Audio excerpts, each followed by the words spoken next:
श्रीगणेशाय नमः। ॐ जपाकुसुमसङ्काशं काश्यपेयं महाद्युतिं तमोहरिं सर्वापाग्नं प्रणतोऽस्मि दिवाकरम्। ॐ दधिशङ्खतुषाराभं क्षीरोदार्णवसम्भवं नमामि शशिनं सोमं शम्भुर्मुकुताभूषणम्। ॐ धरणीगर्भसम्भूतं विद्युत्कान्तिसमप्रभं कुमारं शक्तिहस्तं च मङ्गलं प्रणमाम्यहम्। ॐ प्रियङ्गुकलिकाश्यामं रूपेण प्रतिमं बुधं सौम्यं सौम्यगुणोपेतं तं बुधं प्रणमाम्यहम्। ॐ देवानां च ऋषीणां च गुरुं काञ्चनसन्निभं बुद्धिभूतं त्रिलोकेशं तं नमामि बृहस्पतिम्। ॐ हिमकुन्दामृणालाभं दैत्यानां परमं गुरुं सर्वशास्त्रप्रवक्तारं भार्गवं प्रणमाम्यहम्। ॐ नीलायञ्जनसमाभासं रविपुत्रं यमाग्रजं छायामार्तण्डसम्भूतं तं नमामि शनैश्चरम्।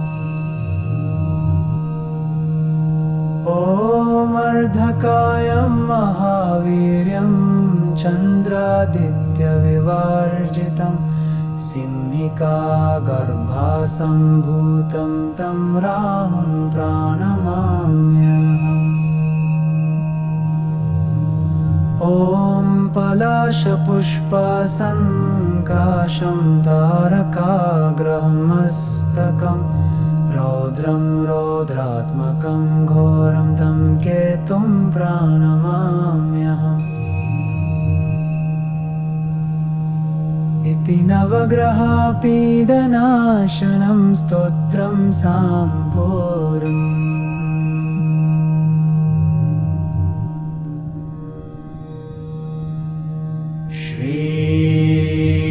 श्रीगणेशाय नमः। ॐ जपाकुसुमसङ्काशं काश्यपेयं महाद्युतिं तमोहरिं सर्वापाग्नं प्रणतोऽस्मि दिवाकरम्।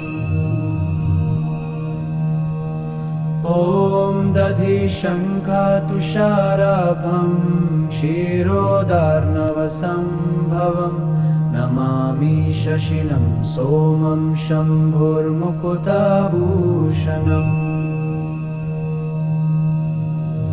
ॐ धरणीगर्भसम्भूतं विद्युत्कान्तिसमप्रभं कुमारं शक्तिहस्तं च मङ्गलं प्रणमाम्यहम्। ॐ प्रियङ्गुकलिकाश्यामं रूपेण प्रतिमं बुधं सौम्यं सौम्यगुणोपेतं तं बुधं प्रणमाम्यहम्। ॐ देवानां च ऋषीणां च गुरुं काञ्चनसन्निभं बुद्धिभूतं त्रिलोकेशं तं नमामि बृहस्पतिम्। ॐ हिमकुन्दामृणालाभं दैत्यानां परमं गुरुं सर्वशास्त्रप्रवक्तारं भार्गवं प्रणमाम्यहम्। ॐ नीलायञ्जनसमाभासं रविपुत्रं यमाग्रजं छायामार्तण्डासं भूतं तं नमामि शनैश्चरम्। ॐ अर्धकायं महावीर्यं चन्द्रादित्यविवर्जितं सिंहिकागर्भासम्भूतं तं राहुं प्रणमाम्यहम्। ॐ पलाशपुष्पसङ्काशं तारकाग्रहमस्तकं रौद्रं रौद्रात्मकं घोरं तं केतुं प्रणमाम्यहम्। इति नवग्रहापीडनाशनं स्तोत्रं साम्पूर्णम्।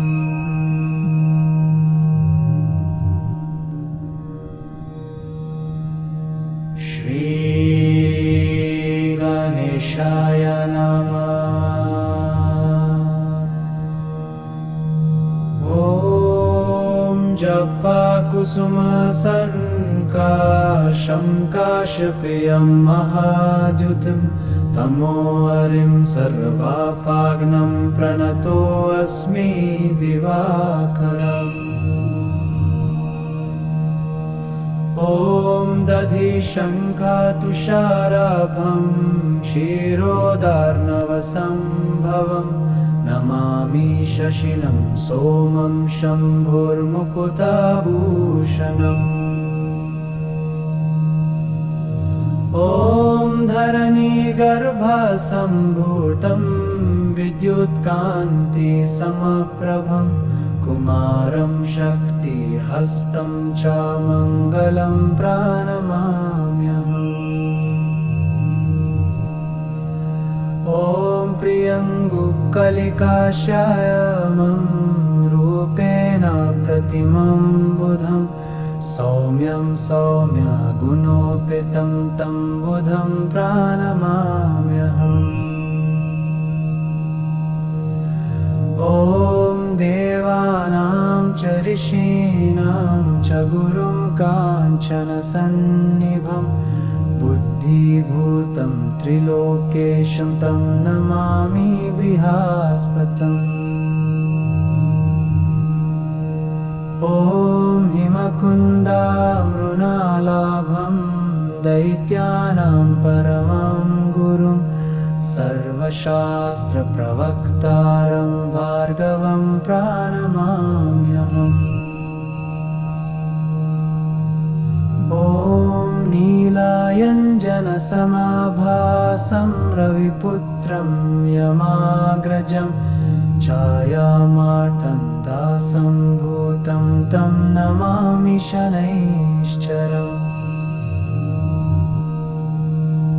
ॐ अर्धकायं महावीर्यं चन्द्रादित्यविवर्जितं सिंहिकागर्भासम्भूतं तं राहुं प्रणमाम्यहम्।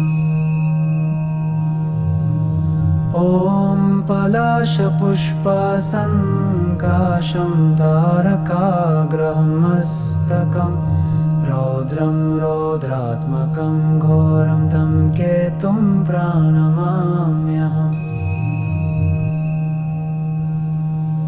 इति नवग्रहापीडनाशनं स्तोत्रं साम्पूर्णम्।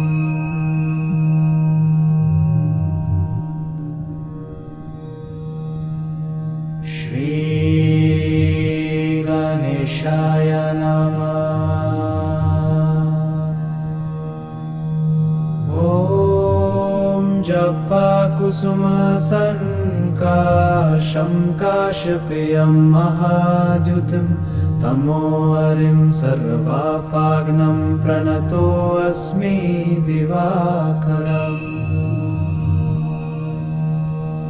ॐ ॐ दधिशङ्खतुषाराभं क्षीरोदार्णवसम्भवं नमामि शशिनं सोमं शम्भुर्मुकुताभूषणम् ॐ धरणीगर्भसम्भूतं विद्युत्कान्तिसमप्रभं कुमारं शक्तिहस्तं च मङ्गलं प्रणमाम्यहम् ॐ प्रियङ्गुकलिकाश्यामं रूपेण प्रतिमं बुधं सौम्यं सौम्यगुणोपेतं तं बुधं प्रणमाम्यहम् ॐ देवानां च ऋषीणां च गुरुं काञ्चनसन्निभं बुद्धिभूतं त्रिलोकेशं तं नमामि बृहस्पतिम् ॐ हिमकुन्दामृणालाभं दैत्यानां परमं गुरुं सर्वशास्त्रप्रवक्तारं भार्गवं प्रणमाम्यहम् ॐ नीलायञ्जनसमाभासं रविपुत्रं यमाग्रजं छायामार्तण्डासम्भूतं तं नमामि शनैश्चरम् ॐ अर्धकायं महावीर्यं चन्द्रादित्यविवर्जितं सिंहिकागर्भासम्भूतं तं राहुं प्रणमाम्यहम् ॐ पलाशपुष्पसङ्काशं तारकाग्रहमस्तकं रौद्रं रौद्रात्मकं घोरं तं केतुं प्रणमाम्यहम् इति नवग्रहपीडनाशनं स्तोत्रं साम्पूर्णम्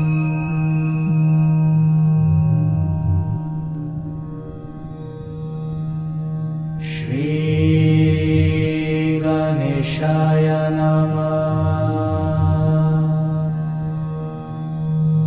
ॐ जपाकुसुमसङ्काशं काश्यपेयं महाद्युतिं तमोहरिं सर्वापाग्नं प्रणतोऽस्मि दिवाकरम् ॐ दधिशङ्खतुषाराभं क्षीरोदार्णवसम्भवं नमामि शशिनं सोमं शम्भुर्मुकुताभूषणम् ॐ धरणीगर्भसम्भूतं विद्युत्कान्तिसमप्रभं कुमारं शक्तिहस्तं च मङ्गलं प्रणमाम्यहम् ॐ प्रियङ्गुकलिकाश्यामं रूपेण प्रतिमं बुधं सौम्यं सौम्यगुणोपेतं तं बुधं प्रणमाम्यहम् ॐ देवानां च ऋषीणां च गुरुं काञ्चनसन्निभं बुद्धिभूतं त्रिलोकेशं तं नमामि बृहस्पतिम् ॐ हिमकुन्दामृणालाभं दैत्यानां परमं गुरुं सर्वशास्त्रप्रवक्तारं भार्गवं प्रणमाम्यहम् ॐ नीलायञ्जनसमाभासं रविपुत्रं यमाग्रजं छायामार्तण्डासम्भूतं तं नमामि शनैश्चरम् ॐ अर्धक अर्धकायं महावीर्यं चन्द्रादित्यविवर्जितं सिंहिकागर्भासम्भूतं तं राहुं प्रणमाम्यहम्। ॐ पलाशपुष्पसङ्काशं तारकाग्रहमस्तकं रौद्रं रौद्रात्मकं घोरं तं केतुं प्रणमाम्यहम्। इति नवग्रहपीडनाशनं स्तोत्रं सम्पूर्णम्।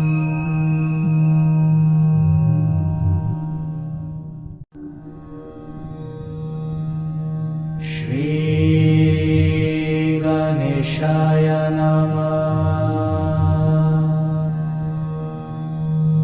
ॐ जपाकुसुमसङ्काशं काश्यपेयं महाद्युतिं तमोहरिं सर्वापाग्नं प्रणतोऽस्मि दिवाकरम्। ॐ दधिशङ्खतुषाराभं क्षीरोदार्णवसम्भवं नमामि शशिनं सोमं शम्भुर्मुकुताभूषणम्। ॐ धरणीगर्भसम्भूतं विद्युत्कान्तिसमप्रभं कुमारं शक्तिहस्तं च मङ्गलं प्रणमाम्यहम्।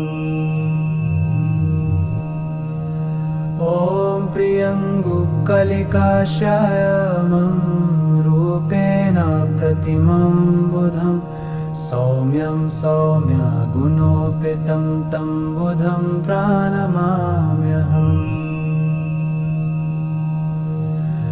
ॐ देवानां च ऋषीणां च गुरुं काञ्चनसन्निभं बुद्धिभूतं त्रिलोकेशं तं नमामि बृहस्पतिम्।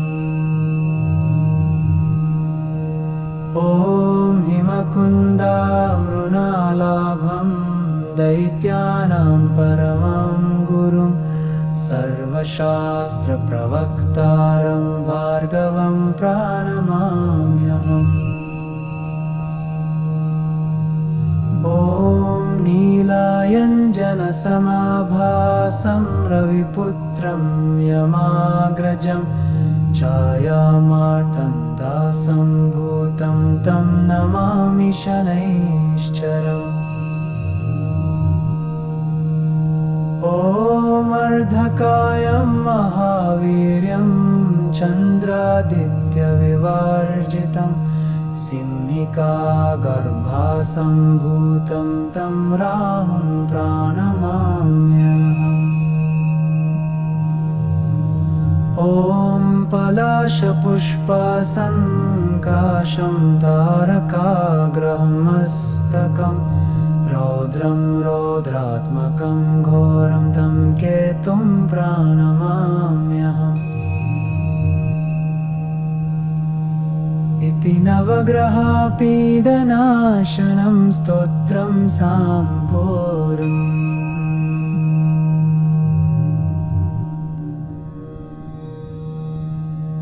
श्रीगणेशाय नमः। ॐ जपाकुसुमसङ्काशं काश्यपेयं महाद्युतिं तमोहरिं सर्वापाग्नं प्रणतोऽस्मि दिवाकरम्। ॐ दधिशङ्खतुषाराभं क्षीरोदार्णवसम्भवं नमामि शशिनं सोमं शम्भुर्मुकुताभूषणम्।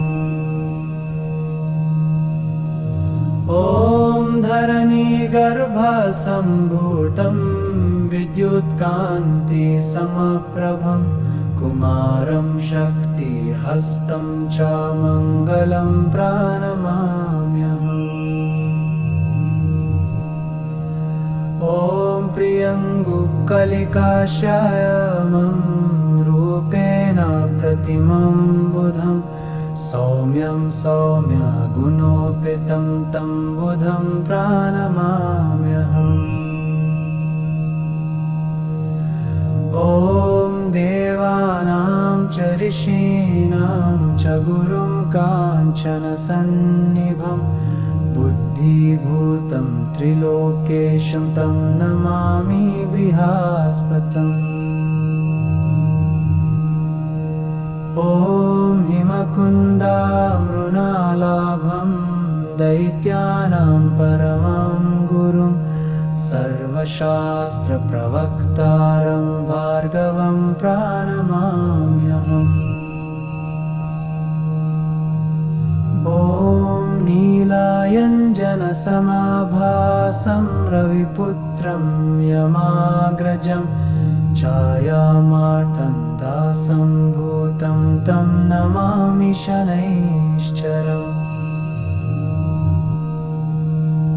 ॐ अर्धकायं महावीर्यं चन्द्रादित्यविवर्जितं सिंहिकागर्भासम्भूतं तं राहुं प्रणमाम्यहम्।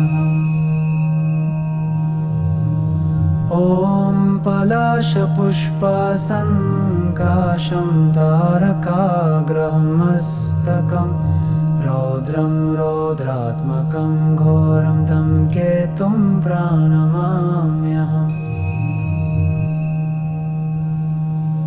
इति नवग्रहपीडनाशनं स्तोत्रं सम्पूर्णम्।